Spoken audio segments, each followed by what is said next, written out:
Hey guys, I am wearing my Tonari no Totoro shirt because on today's Year of Miyazaki video, I'm going to be talking about probably the most well-known and most beloved Miyazaki film of all time, My Neighbor Totoro. My Neighbor Totoro was originally released in Japan in 1988 and was written and directed by Hayao Miyazaki. Another fun fact about the film is that it was originally released as part of a double feature with Grave of the Fireflies by Isao Takahata, which I talked about in my last Year of Miyazaki video. Since its release, My Neighbor Totoro has become its own massive phenomenon. He's probably the most recognizable of Studio Ghibli's characters, and you can see him not only in their branding and in their logo, but you can actually find Totoro hanging out in some of Miyazaki's other films where he likes to make cameo appearances. Of course, you don't have to be a massive fan of Totoro already to watch this video because I will be doing a small synopsis of the film as well as some general thoughts before I get into my more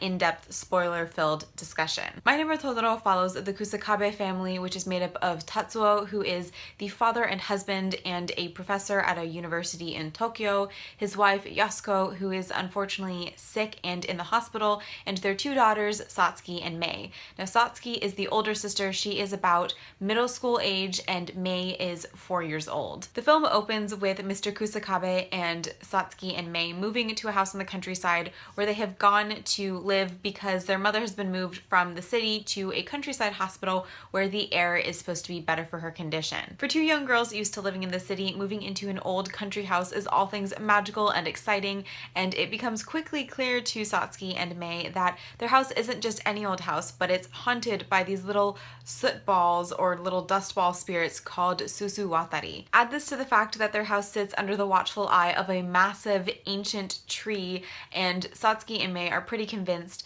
that their house and the surrounding countryside is full of spirits. Now, the rest of the film is pretty light on plot and is more character driven, and we basically just follow the Kusakabe family as they settle in as Satsuki goes off to school and makes friends and as Mei explores their new living situation. The family makes really good friends with a local farming family, particularly the grandmother of the family, who they call Oba-chan, and the young boy named Kanta, who is about Satsuki's age and goes to her school. This was probably the first Miyazaki film I ever watched, and if not, it was a close second to Kiki's Delivery Service.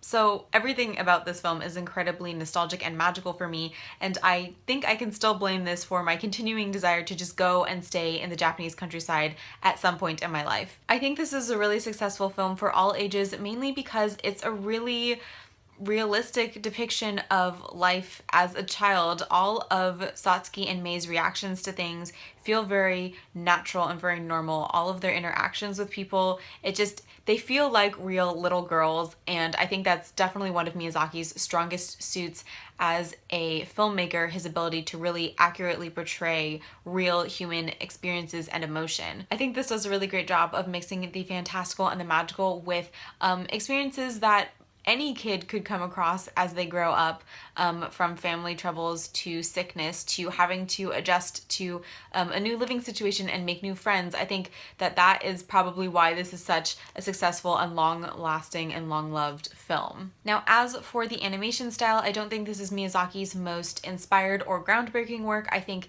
it is very much comparable to Castle in the Sky, which was released 2 years prior. But I do think that he does a beautiful job of portraying the natural world, and I think that's why this film makes me want to go and see the Japanese countryside for myself, because everything feels very lush and very vibrant and very much like you could just reach out and touch it. Now, I do want to get into a more in-depth spoiler-containing discussion, so if you haven't seen the film for whatever reason, turn away now. But for those of you who have watched the film, stick around because there are 3 things that I want to touch on quickly. Number 1, I just want to mention the general setting of this film. Although we don't get a specific date in which this is all occurring, this is set sometime in a real-ish world, maybe a more magical realism world, and all we really know is that this is an ambiguous post-war time period. Because this film was originally released alongside Grave of the Fireflies, I've been thinking about them a lot in comparison with each other, and I think that if you look at Grave of the Fireflies as a film that really depicts the harsh realities of a nation at war.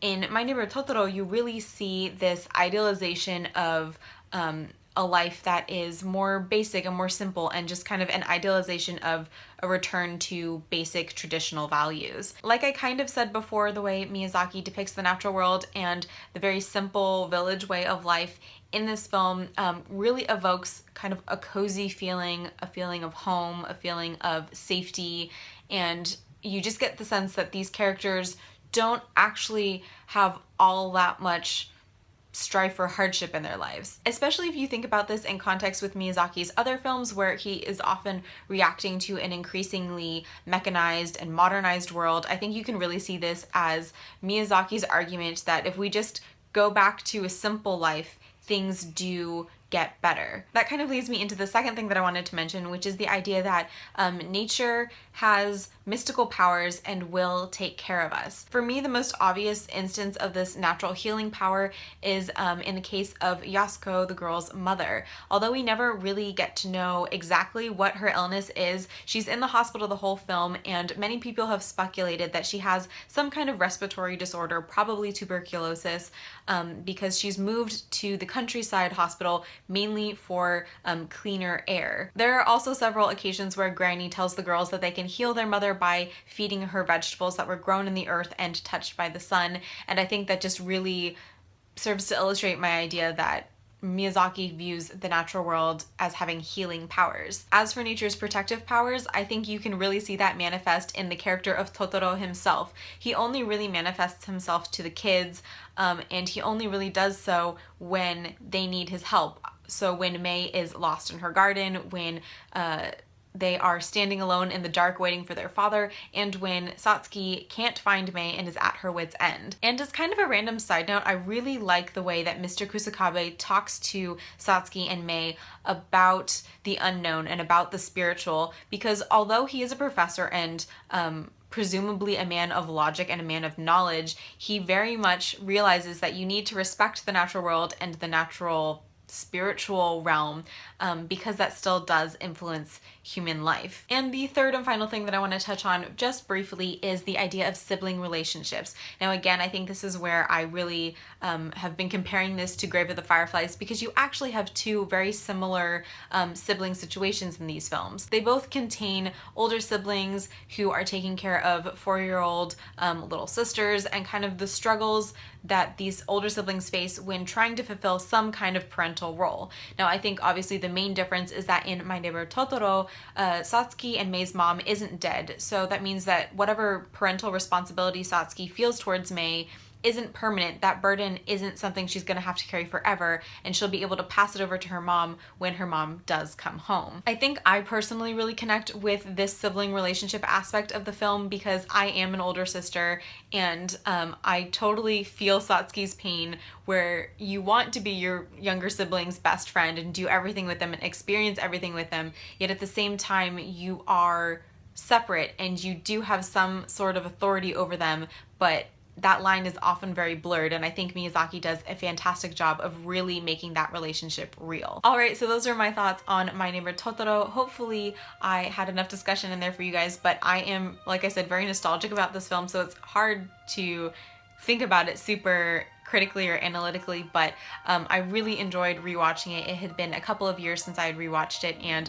I actually forgot how funny this is. So if you guys have seen the film and you would like to share your thoughts, please do so. I've really been enjoying the discussions that have been going on in the comment section of these videos. Next in Studio Ghibli's chronology should be Kiki's Delivery Service, but because I watched and put a discussion video up about that last year, I will just link that down below, and the next film I will actually be watching now for the project is Only Yesterday by Isao Takahata. I'm not entirely sure when that video will be going up, probably towards the end of the month, but if you would like to watch along with me so that you can really engage in these discussions, go ahead and follow me on Twitter, because I always announce ahead of time when I am watching my next film. And on that note, I think I have completely talked myself out, so thank you guys so much for watching. I hope you enjoyed the video, I hope you are having a fantastic day, and I will see you next time.